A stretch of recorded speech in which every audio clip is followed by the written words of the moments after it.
Yeah, we're gonna watch this. Hello there.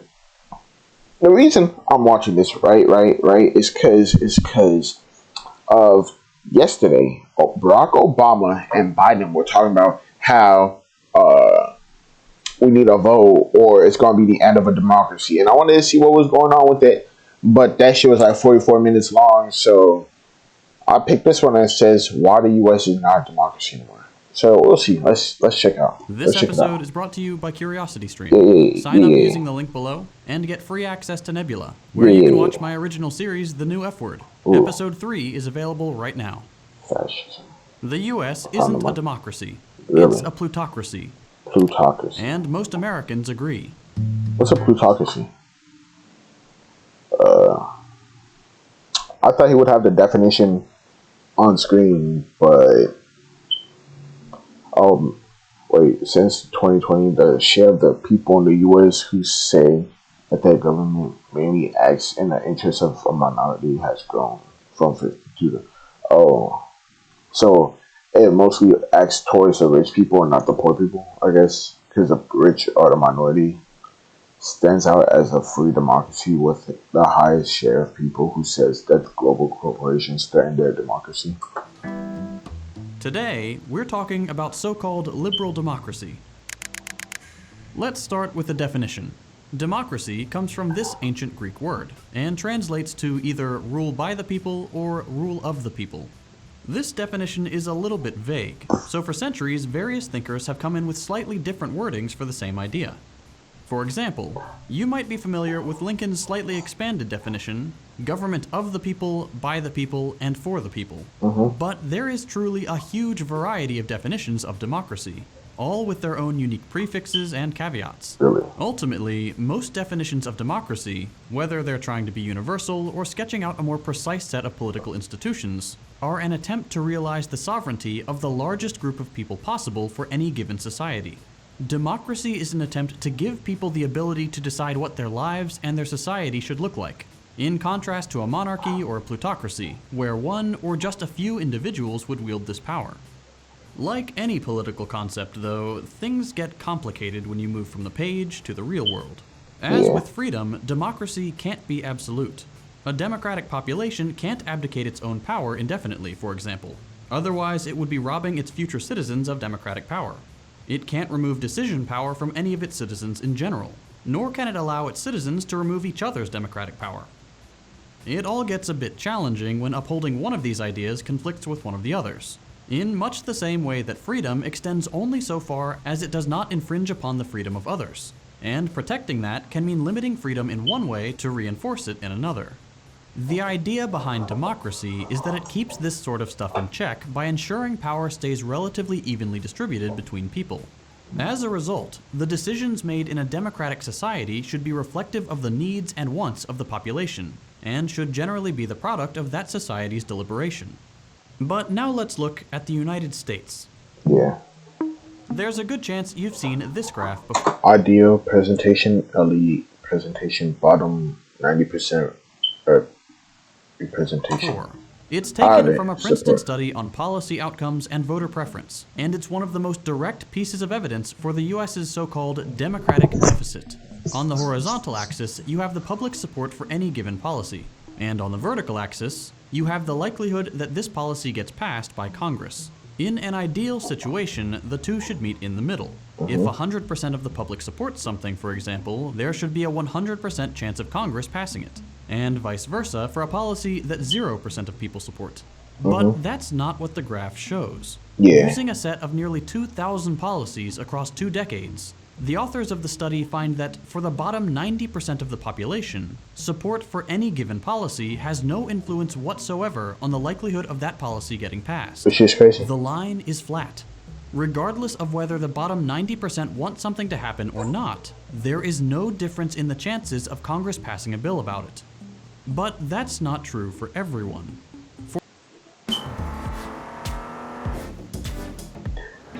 Hold on. I'm gonna let him talk, and then I'm gonna ask. 10%, their support, or lack thereof, is critical. Congress more or less follows the interest of this wealthier group much more consistently, with the line for the top. See, with that said, how does that happen? Like, these people down here mostly vote for the people up here who make these laws. So how can the people who they vote for not listen to the people that voted for them? I don't know, bro. 10% of society looking a lot closer to the ideal scenario. When our country's economic elites don't want something to happen, it doesn't. And when they do, they have much better odds than the majority of the population. It's as simple as that. Your vote only helps pick which part of the wealthy population has a say. So far, this isn't all that surprising. Like we saw in that bar graph earlier, most Americans have gotten accustomed to the idea that the government doesn't represent the interest of the majority, nor does it adequately cater to the needs of various disenfranchised groups. People know who benefits from the way our government acts, hence why the slogan, "Get money out of politics," has strong support on both the left and the right alike. And while this is good, what's typically missing from the slogan is a clear understanding of exactly why the US has this bias. Getting money out of politics is great, but the US's democracy problem has a much more fundamental core. What is missing for democracy in this country isn't a few campaign finance reforms, or some guy coming in and draining the swamp. Nor do we need less government. The problem is far more structural than could be fixed by any of these ideas. No, the US will never be democratic so long as it's based on the existing constitution and sticks with a capitalist economy. What makes America undemocratic isn't just money in politics, but the structure of the government and the economy themselves. First, while we tend to think of representative government and democracy as synonymous, that is a relatively new idea. For most of history, representative government, like the kind the US has, was thought of as the opposite of democracy, not as the best way to put democracy into practice. This is because representative governments have the benefit of favoring those that are good at getting elected, or have the means to run an electoral campaign, or can curry favor with the right people.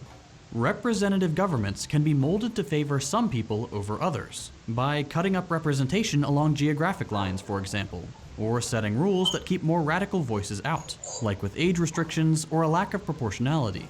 Throughout history, elites have therefore always favored representative systems when revolutions were pushing countries down the democratic route. Better to accept some democratic concessions, like universal suffrage, but contain them within institutions that could still be regulated by those who would otherwise be dethroned. Representative government was seen by the elites that came out on top as a way to quell the general public and filter its interests through their own, ensuring that the democratic zeal of the population wouldn't carry the revolution to the point of upsetting their newly achieved status. Founding Father James Madison actually put this anti-democratic nature of representative government in relatively explicit terms when writing the Federalist Papers, saying he preferred this model of government because it would, quote, refine and enlarge the public views by passing them through the medium of a chosen body of citizens. In other words, representative government actively gets in the way of democracy and favors, unsurprisingly, the representatives themselves and the class interest they may come to represent. In the case of the US, right from its founding, that means favoring the owners of economic property, merchants and large landowners, who only made up a tiny minority of the American people. This class allegiance between government representatives and those with property was baked into the new government the US founded, with the Constitution protecting things like private property, the private ownership of productive resources like factories, farms, and businesses. Because the Founding Fathers knew that if given democratic power over more than a narrow set of issues, people's first instinct would be to dispossess the capitalist elite that was slowly gaining power in America and redistribute economic power amongst themselves, the people who actually do the work. As a result, the system of checks and balances that the Founding Fathers developed was organized not to increase democracy, but to protect the interests of this newly powerful bourgeoisie with things like the Senate, the Electoral College, the President, and the Supreme Court, tempering the most democratic body of the American government, the House, and the American people more generally. The Founding Fathers created this idea that the general public was too dumb to govern itself. That way, the new government and society they would create There do would be some guarantee dumb the people out status there, they though. either had or hoped to achieve as owners of property, which in some cases meant literally guaranteeing their right to own people. And liberalism, with its commitment to property and the resulting anti-democratic privileges, would provide the theoretical backing for this new governmental philosophy. Although these systems are undoubtedly more democratic than the hereditary systems they replaced, they were still heavily limited in their attempt to reach the democratic ideal by the founders themselves. And it showed. It took centuries of tireless efforts and multiple uprisings against this system for the power of women and Black Americans to even be considered valid. Same with the violent strikes and protests by militant labor unions that earned all of us basic self-determination, with the weekend, the 8-hour workday, and vacation time. The original construction of the American government gave no democratic outlet for these policies to arise organically within its halls, regardless of popular support. It took tremendous democratic pressure from outside the liberal system in order for the American public to actually make change happen. And at the core of this issue of democracy is the capitalist system itself, and the fact that our liberal governments treat politics and the economy as if they were two completely separate things, in the process, allowing the economy to be governed by its own authoritarian laws. A conviction for marijuana possession 10 years ago may mean you can't get a job or housing today. Take work, for example. At work, you have very little say about incredibly important things. Yeah. You aren't sitting with the board of directors calling the shots on strategy for the next quarter. You don't elect your boss. You don't decide the safety of your working conditions. Sure. Rarely do you have a say in your working hours. And you aren't privy to things like how the company spends its money, especially on things like the salary of the people making those decisions. Most of the decisions about how a business is run, including those that affect you at a personal level, are made by someone else. Someone who is unelected and who undoubtedly has more money and power than you. They will make decisions that serve their interests at your expense, knowing full well that because you need food, water, shelter, and healthcare, and you can be fired at any time, you won't fight back and risk losing your salary. You can choose to quit, but it'll take a lot to get you to that point, and this lets the capitalist make just about any decision they want. The same is true across the entirety of the economy. What dictates economic decisions are not the needs of the people whom the economy is both by and for, but the profit motive. If something horrible is profitable, even if everyone but a handful of elites oppose it, that horrible thing will continue. Is it like cigarettes, kind of? That's the case with fossil fuel extraction. Oh. At the same time, something that is necessary for millions of people may not happen at all if it isn't profitable, like feeding everyone. Feeding the poor is never going to be as profitable as overproducing for the wealthy. While democracy seeks... I heard that we could actually, stop world hunger. I don't know if it's world hunger or just hunger in the U.S., but we could actually stop it if we wanted to. And I remember that, I think Elon Musk wanted to donate, if they were for real about it, he would donate money for them to actually do it. Seeks to even out the power among society and make sure that people aren't able to coerce one another into acting against their own interests. Capitalism structures society into a hierarchy, with more money giving people more power over others, and therefore the ability to serve their self-interests and punish entire sections of the population far beyond what a democratic body would allow. Ultimately then, capitalists are terrified of working people having as much power as they do. And luckily for them, the capitalist system isn't built to funnel money and power downwards. It's built to concentrate both in fewer and fewer hands. Whatever democracy may exist in some idealized primitive capitalist system that libertarians love to talk about will eventually be washed away by the mergers and acquisitions that centralize capitalist power. When we on the left prioritize democracy and emphasize it so much, this is why. The capitalist system cannot do anything but corrupt democracy, whether that's by influencing government through lobbies, think tanks, and direct infiltration, or by constructing a separate realm of human life where democracy doesn't apply, the economy. Even though this mythical economy is where you spend most of your waking hours, and that decides the money you make for food, the price of shelter, and whether you get to keep your teeth or not, it is subject to the decisions of the market and the capitalists who occupy positions of power within it, not to democratic forces. It isn't just that our governments disempower the public through gerrymandering, or voter ID laws, or privately financed electoral campaigns. At the end of the day, the most determinant aspect of our lives, the state of the economy, is left up to forces that we know will happily crush the needs and interests of the vast majority of the population to satisfy the greed of a well-positioned few. Our democracies are neither by the people nor for the people. They are by and for the capitalist class. But it doesn't have to be this way. By bringing the economy under democratic control, the pressures felt by everyday people in the workplace can be reduced. So long as there is scarcity, difficult decisions will need to be made, and we won't completely eliminate the everyday stress of human existence. But the artificial stress of creating surplus exclusively for a class of property owners, that we can get rid of. More generally, governments could shift away from the parliamentary democratic model imposed on us centuries ago by slavers and landowners, and instead adopt a style of council democracy, or liquid democracy, to blend elements of representative government for those who prefer to temporarily delegate power, with more direct democracy elements for those who prefer to be involved. Workplaces could be run without management entirely, or with a group of managers directly elected by the workers. Constitutions could be drafted and approved by referendums of the general population, like is the case in Cuba and is starting to take shape in Chile. Positions within democratic institutions could be assigned by lottery, the way jury duty is, or by any number of other methods to ensure a more decent representation of the population.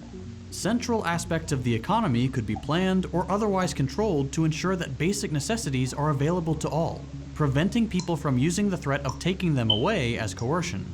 There are countless ideas that could increase the democracy of our country, that could submit necessary decisions of collective need to collective deliberation, while ensuring personal decisions remain guaranteed. But at the end of the day, a society in which the freedom to exploit is guaranteed to those with property can never be a democracy. The New F Word is a Nebula original series that explores the origins, characteristics, and resurgence of fascism around the world. Instead of taking the History Channel approach of focusing on the battles and leaders of World War II, the New F Word focuses on the ideology of fascism itself. Where did it come from? What is it responding to? And how can we identify fascism when it appears in the world today? Wherever you stand on the political spectrum, being able to speak knowledgeably about this dangerous ideology is critical, and the New F Word will give you the tools to do that. The first 3 episodes are available right now on Nebula. Damn. Yeah, hold on. I want to show you guys something. Hold on. Is it this? Is it the in-court one? Is it this?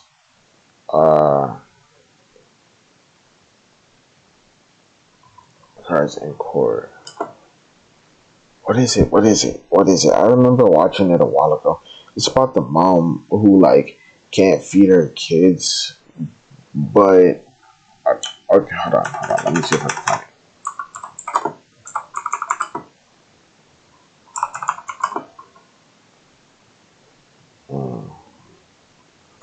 But what is it called? Hold on. She can't feed her kids, right?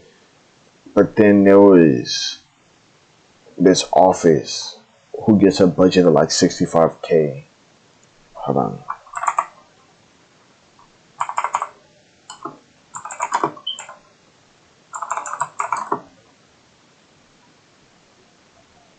Office space, I guess. Wait, do that. Hold on. Damn, I don't think I can find it. Hold on. I'm gonna see if I can find it. What if I type in not?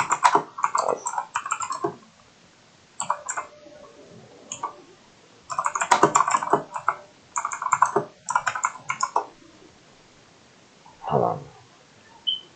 Yo, where is it? I can't remember it. But there was this clip of a woman, right? I don't think she was a teacher. Hold on, let me type in teacher.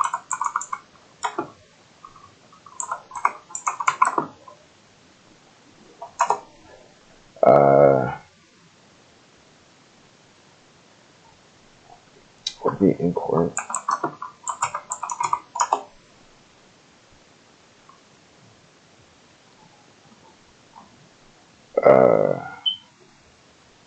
Hold on.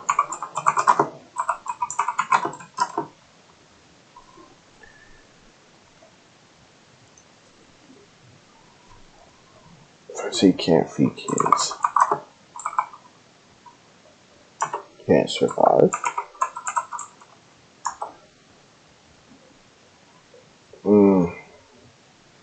Yeah, I can't find it, but it was basically this lady who came up. I don't know if it's court, but they came up to the stand and they were talking about how hard it was to survive.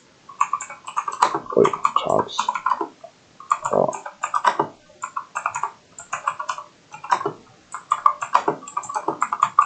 See, can I find it? Is this it? I'll be able to find this. Yeah, I can't find it. Yeah, but basically she walked up to the stand and was talking about how hard it is to survive day to day and how they couldn't get any food and how what's it called? How one of the I don't know what position they had, but they were in the government and their office had like a 65K budget approved just for like office shit. Come on. Budget.